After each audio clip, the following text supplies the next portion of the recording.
Which version of Jeff McNeil will the New York Mets get in 2024? We'll break it all down on today's show. You are Locked On Mets, your daily New York Mets podcast. Part of the Locked On Podcast Network, your team every day.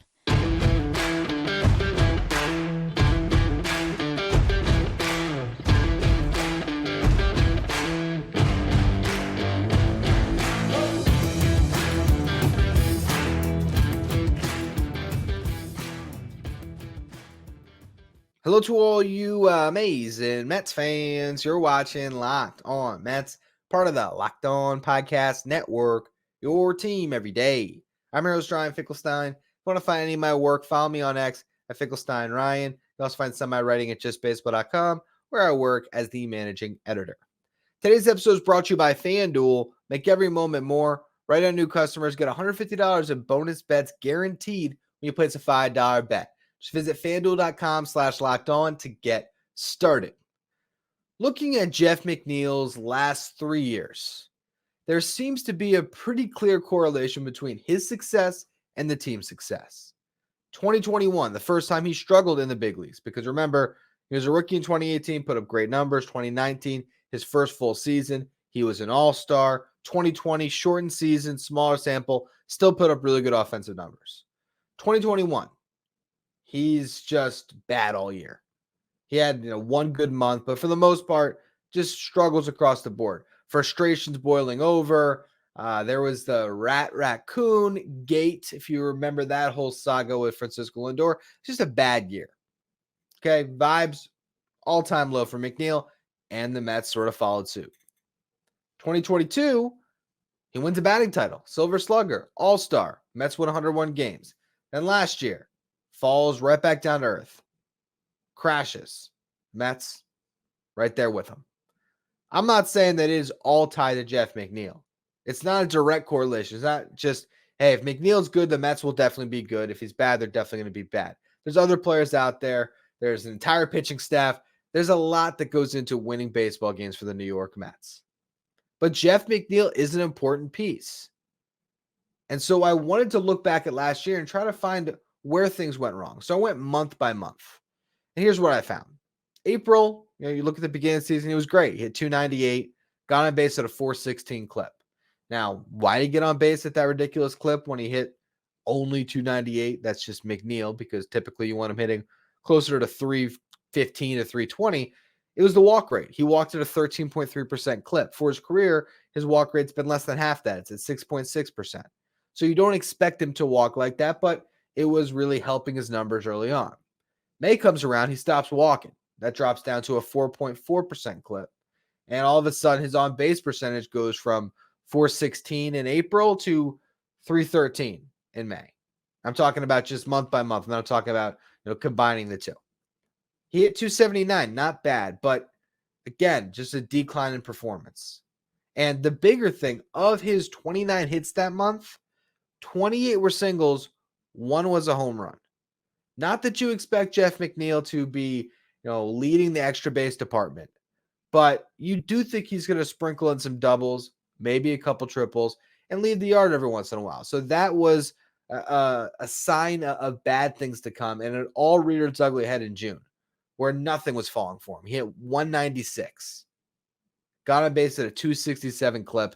His weighted runs created plus was 57. Now, WRC plus measures hitters on a league average of 100, so he was 43% worse than your league average hitter.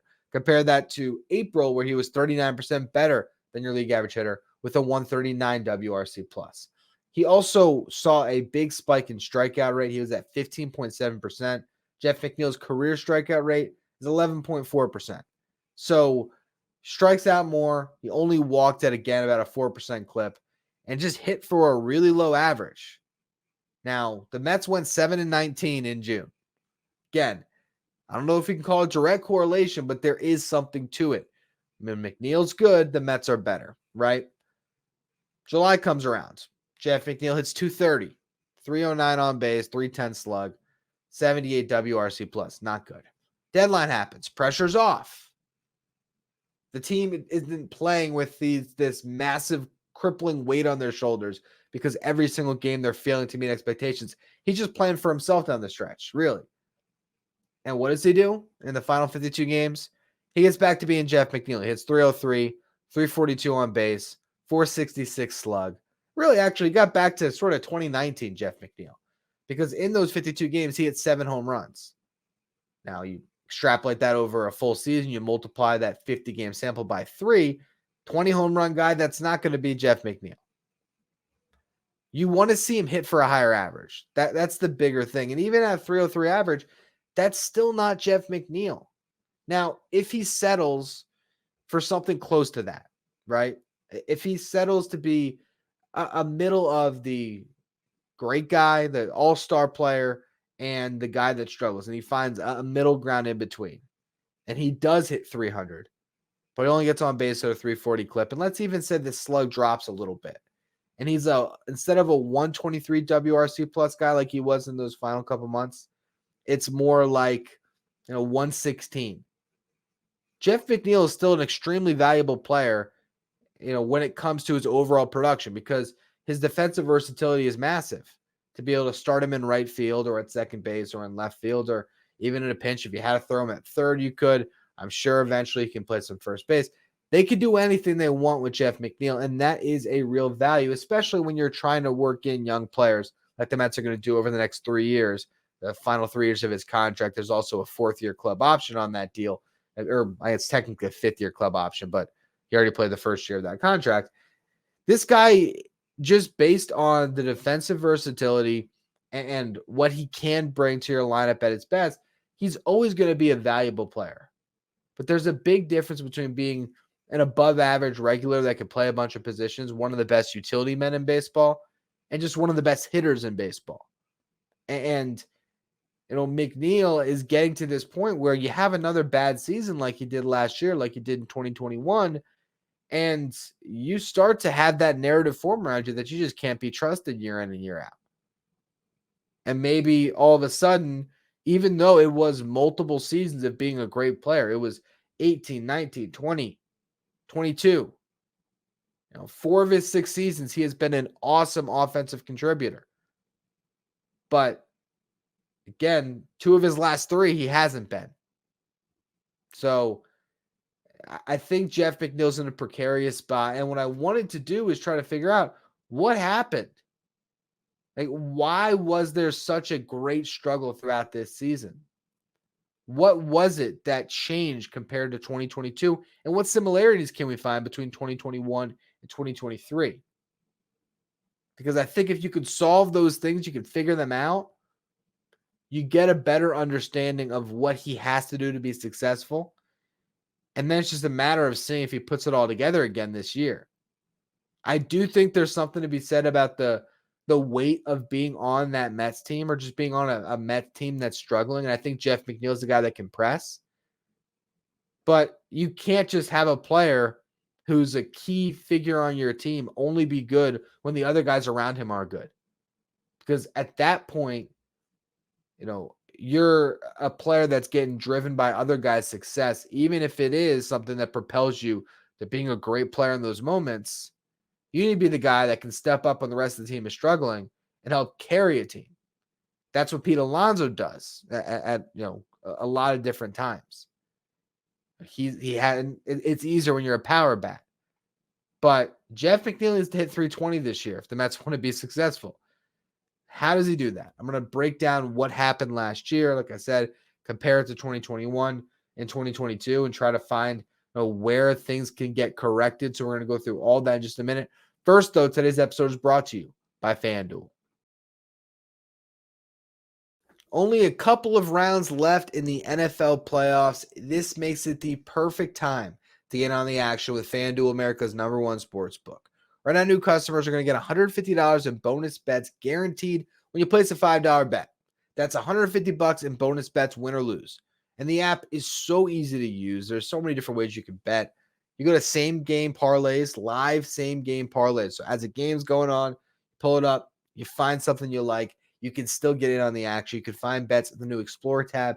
You can look at the Parlay Hub, where you can just see the popular parlays out there. You can jump on those. When you're watching an NBA game, there's a lot of them going on right now. You can bet the over on a player's points, rebounds, assists, three-pointers made, combine it with the team result. Bet the team on the money line with the player hitting the over on points. All of a sudden, you got a nice parlay that can pay you out really well. And again, you can find the popular ones. You can just jump on them if you'd like. Visit FanDuel.com. Remember, if you do so, you place that $5 bet, you're going to get $150 in bonus bets guaranteed.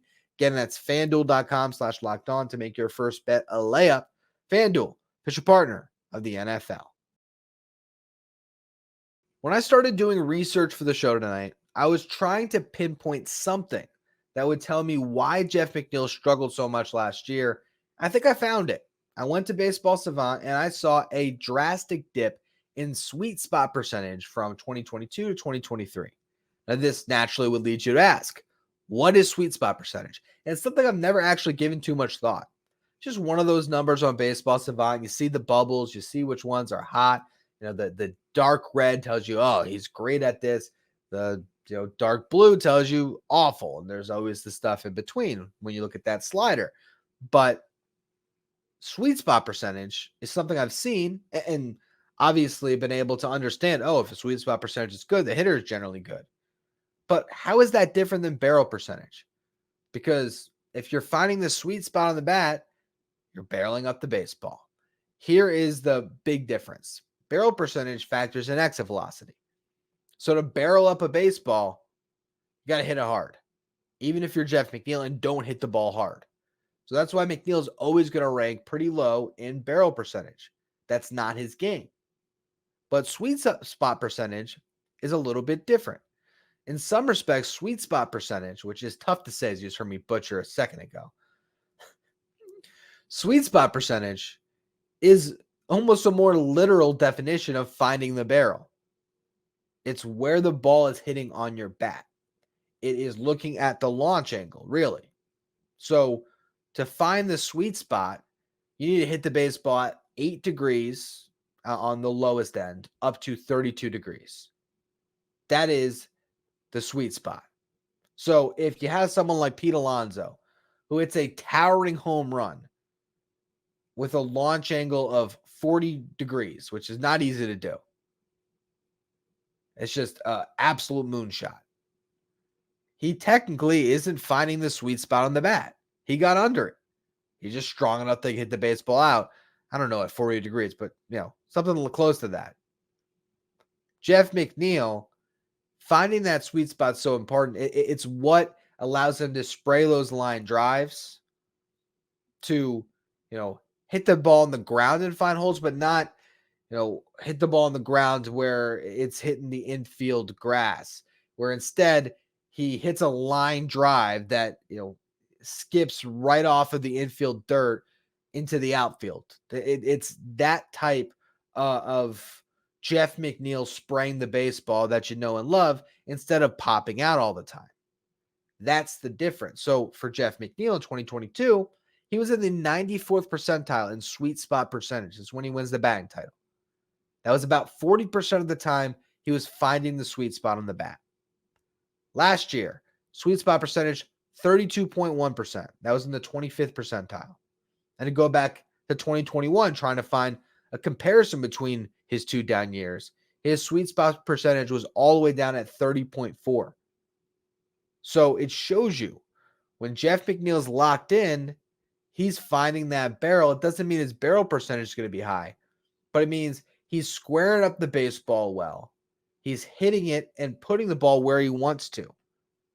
When that sweet spot percentage falls off, it's because he's topping the baseball or he's popping it up. And this past year, which I did note on the show multiple times, his infield fly rate was atrocious. 14.1%. That's a large chunk of your at-bats. You're just popping the ball up and getting out. And his pop-up percentage as well was higher than it's ever been. So correcting that is huge. And you look at the month-to-month stuff from last year, there was a couple of cold stretches that probably color his season and color his numbers in a lot of ways. But there also wasn't those great months either. There wasn't the month where Jeff McNeil hit 380. And that was, again, another big difference. Yes, he went to more slumps, but he had a slump in 2022. The difference is he had months where he was so scorching hot that it trounced over that bad month and his numbers just ballooned everywhere else, where his sweet spot percentage would be in the 94th percentile in Major League Baseball. That shows barrel control in 2022. And he didn't have that barrel control in 2023. This is a guy that relies on that. He needs to be locked in. And when he is, I still think he can be really successful. Now, Jeff McNeil at his best is a 5-win player. In 2019, he was worth 4.9 wins above replacement. 2022, 5.7 wins above replacement. He is so important to this team long-term because he could be your starting right fielder. As soon as this year, if the Mets need him to, if at some point Luis Angel Acuna comes up or Jet Williams and they grab that second base spot, which I think is going to happen really at some point in the next 12 to 18 months, right? One of these guys is going to grab it. Having a player under contract that you can put in right, that you can put in left, that you can even put in center if you wanted to, that can play third base in a pinch. It's massive, but Jeff McNeil hitting 270, that's not going to do it for you. That's great. If Pete Alonso hit 270 this year, he's to have a monster year. A monster year.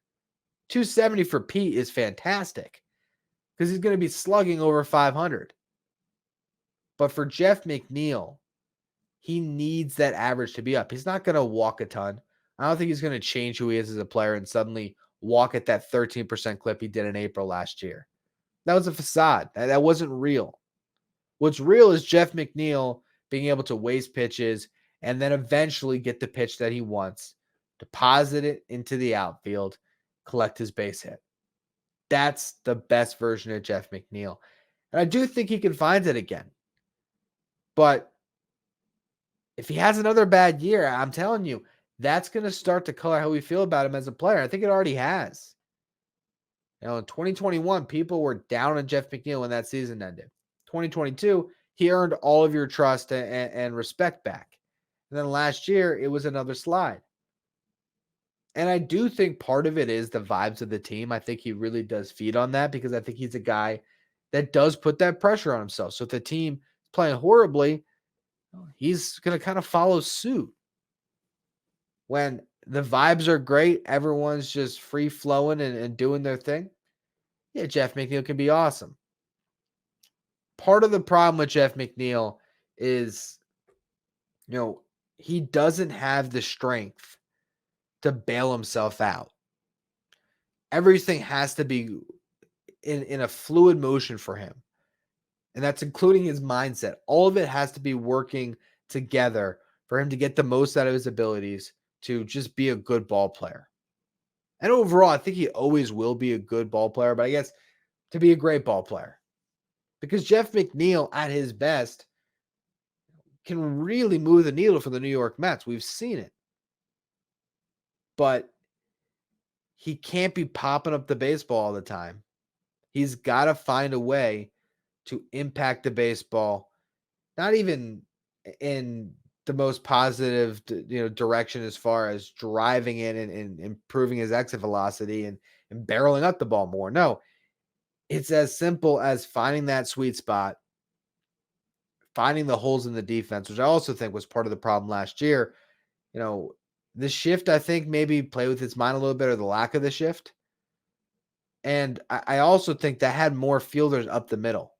And so maybe Jeff McNeil wanted to stay away from hitting up the middle. I think that was part of the problem because when you're right as a hitter, I mean, as much as it's great to hit a home run in batting practice, what is like the swing that you feel the most locked in? If you remember back to your playing days, it's where you hit that line drive right back at the pitcher at the L screen. That's where you're locked in. And if you look at the spray chart last year, Jeff McNeil just didn't get hits up the middle. And part of that can be due to how they were positioning him. But you also look at the percentage of where he was hitting the ball. And he wasn't hitting it straight away as much anymore. So getting back to just, playing his game, finding the holes, but also just making sure that he has that control of the barrel and he is hitting the baseball properly instead of topping or getting under it. That's what's going to make him the hitter that can be feared again. And I do think it's in there for him to get back to that. But I also can't say for sure that I 100% believe it's going to happen because he's put some bad years together and you start to have to pay for that when it comes to the respect you get, honestly. But enough about Jeff McNeil. We'll see how he does this season. I want to touch on the Hall of Fame in the final segment and some other news items from around Major League Baseball. We'll get to all that in just a minute. First, though, another word from our sponsors. So the Hall of Fame voting is official for the 2024 class. 3 new Hall of Famers will get inducted. It's Adrian Beltre and Joe Mauer, their first time on the ballot, and then Todd Helton in his 6th time on the ballot. For Beltre, I don't think there's any question about that one. Unanimous Hall of Famer in my eyes, although he didn't get all of the votes, but I thought he should have. Mauer, you can quibble with it if you want to, his overall stats, but the catcher position is a little bit different, and his peak was really good. Kind of surprised he's a first ballot Hall of Famer. I don't necessarily think he deserves that distinction, but Hall of Famer nonetheless, I'm cool with. And I think it also shows you, writers are voting on this, and they also vote for guys that are likable. I think this year's class in particular illustrates that between the 3 guys that got in, and also to see David Wright hang on the ballot, because I think a lot of us thought he'd fall off one and done, like Jose Reyes just did, gotten 0 votes. No surprise there. Morality clause, right? Good guy, bad guy. David Wright got 24 votes out of 289. And that's awesome. And I'm so happy that he's going to be on the ballot. He's going to be considered longer. I think that's great because we all know his peak was Hall of Fame worthy. If I had a Hall of Fame vote, I'm biased. Of course, I vote for David Wright. But if I decided to actually take that responsibility seriously, which I do believe if I had a vote, I would, and I had 10 votes to give out, I don't know if I would have given David Wright a vote. I don't know if he is a Hall of Famer. He's a Mets Hall of Famer. Number 5 should be retired tomorrow. I have number 5 in a lot of my emails, and it was my number I wore in travel baseball. And number 5 meant a lot to me because David Wright was my favorite player growing up. No doubt about it. Mike Piazza was the first one for me. Him and Robin Ventura. That was when I was in my infancy of Mets fandom. But David Wright comes on the scene when I'm playing travel baseball, when I am at that age where baseball is everything in my life. And he was the perfect role model. I really, if you look at my sports fandom, David Wright, Eli Manning, and then in basketball, I've said it before, I'm a Miami Heat fan. My dad didn't have any real fandom for basketball, so I picked my own team growing up in South Florida. It was the Heat because of Shaquille O'Neal first, but then quickly Dwayne Wade. Those were great sports role models for me to follow. And I think when it comes to that, dude, David Wright's a Hall of Famer. Absolutely. Hall of Fame person. No doubt about it. Anytime he gets on a microphone, anytime he spoke to the media, always eloquent, always a class act. Injuries derailed the Hall of Fame career, though. That's just the reality of it. So I don't think he'll actually get in, but I'm really happy that he's going to stay in the ballot. And I will say, if he does get in, I'm going to Cooperstown and I'll be there for it 100%. But I don't think that day will come. So we'll see what happens, though. I have seen all the discourse about David Wright and Chase Utley. I do think it's ridiculous that Chase Utley got as many votes as he did, and the fact that he's probably going to be a Hall of Famer. That boils my blood. But I've seen other people do the career comparisons, the fact that David Wright's stats pretty similar to Utley's with less games played. I think part of it is that Utley plays second base or played second base, and that's a position where the offensive numbers aren't necessarily as high among Hall of Famers as third baseman. A little bit harder to get in as a third baseman. Don't tell Adrian Beltre that, but he had better numbers than David Wright and way more longevity. I do think that there is an argument for Wright in the sense that if you look at David Wright and you compare him to Joe Mauer, even Todd Helton in some respects, like David Wright was a better player at his peak than those guys. David Wright, in my eyes, was a way better player than Chase Utley at his peak. But it's not just peak. That's where it all kind of boils down. Carlos Beltran, though, second year on the ballot, got 57.1% of the vote. A lot of the guys that, or guys and gals, who had votes, who wanted to penalize Beltran year one on the ballot, who, did not want to give him that recognition as a first ballot Hall of Famer because of the sign stealing scandal, they all came around, or a lot of them came around. And I think, whether it's year 3, year 4, Beltran's eventually going to get in. I do think it's unfortunate. He's going to have to wait a little bit, but maybe that's his punishment for the sign stealing scandal. He's been punished more than pretty much anyone else for it, which is unfair in my opinion. But Beltran will get in. I think he'll get in wearing a Mets cap. Here's the difference, though. As much as I want to see Beltran in, want to see him in a Mets cap, I think if that happens, you probably should retire at 15. I also don't think I would go to Cooperstown for it. Billy Wagner, really brutal, man. 5 votes shy, 1.2%. He's so close. And I wish it was his 8th turn on the ballot. It's his 9th turn. So that always leads to that little extra anxiety until the votes come out. For Wagner, it also should mean that he'll get those 5 more votes. I hope everyone who voted for him this year votes for him again, and 5 voters come around. John Heyman wrote about why he didn't pick Wagner. And as much as you can knock John Heyman, honestly, I appreciated him explaining his vote or his lack of vote for Wagner. He talked about a lack of playoff success, which is fair. I mean, he was not good on the 2006 Mets in the playoffs. And he talked about just the value of a relief pitcher, which I don't agree with. I think you have to reward the best relievers with that type of an honor, but it is harder. And so I get it a little bit. I get why it's taken a while, but get Billy Wagner into the Hall of Fame. He deserves it. He's one of, if not the best left-handed reliever in MLB history, and one of the best relievers of all time, one of the best closers. 422 saves, ERA in the 2.3s. The guy is a Hall of Famer in my eyes. But that wraps it up when it comes to Mets. As far as the Hall of Fame vote is concerned, we'll see next year how those 3 in particular, Wagner, Beltran, and Wright, fare. And I don't know if there'll be any other former Mets that'll be added to the ballot next year. But I think for a while, this is sort of the group that you had to look at. Delgado fell off the ballot. You could have guys voted in the Veterans Committee. I hope Keith Hernandez gets his due one day. But for now, that's where we're at with the Hall. A couple of news items. Ryan Stanek is a relief pitcher the Mets are showing interest in. Talked about him a little bit on yesterday's show. The guy throws really hard, has a lot of postseason experience with the Astros. It's part of some really good teams. So it would be a nice addition. Matt Moore signed. Can't remember where. $9 million deal. I know that part, but off the top of my head, I don't remember who he signed with. A lot of money for Matt Moore. Really good pitcher, left-handed arm. Tough blow to not get him, but I guess the Mets never really showed interest. And then the biggest news of the day when it comes to transactions, Rhys Hoskins signs a 2-year, $34 million deal with the Brewers. So he's officially out of the National League East.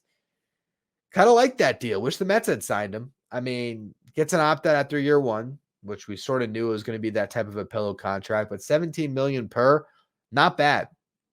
Not bad at all. You look at his 4 full seasons, right? That's seasons where he was the starting first baseman. It was a 162 game sample. The guy has averaged 30 home runs and 82 RBIs. That's solid production. He's a guy that's going to give you an OPS over 800. He's going to take his walks.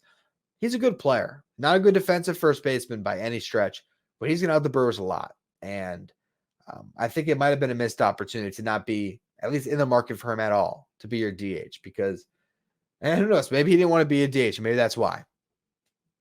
Or maybe he wanted to prove he can still play first base, in which case it makes sense. He goes to the Brewers, he'll play first base every day. It's a great division to hit in. I mean, look at those ballparks.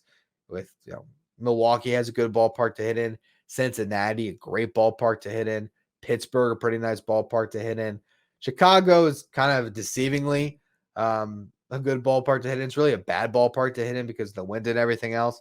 But it's a good division to go to for Hoskins, a chance to play for a team that should be pretty good. I love the move for them, but kind of a missed opportunity. We'll see. There's a report from Ken Rosenthal today that the Mets are more likely to avoid the DH market. It's kind of what we've been, discussing ad nauseum. So I'm not going to spend any more time on it, but that's just the latest as it relates to all those different news items. We'll continue to look ahead towards this season throughout the week. I do think I'm going to do an updated version of the Mets top 10 prospects we'll see. I might do the Mets top 5 and then move on from there. But we'll be doing that on Friday. Not exactly sure what Thursday's show will be yet, but I appreciate all of you who tune in. If you're listening on the audio side, please follow, rate, and review wherever you get your podcast. If you're watching on the video side, we really want to get to 8,000 subs by opening day. So I appreciate all of you. Hit that subscribe button. If you want to be a Locked On Mets insider, our texting service, you can find the link in the episode description or go to subtext.com/LockedOnMets. And now that you made it to the end of the show, head over to the first ever 24/7 streaming channel on YouTube covering everything in the world of sports. That is Locked On Sports Today with our local experts from each team and our league-wide experts from each team. You can find Locked On Sports Today streaming 24/7 on YouTube.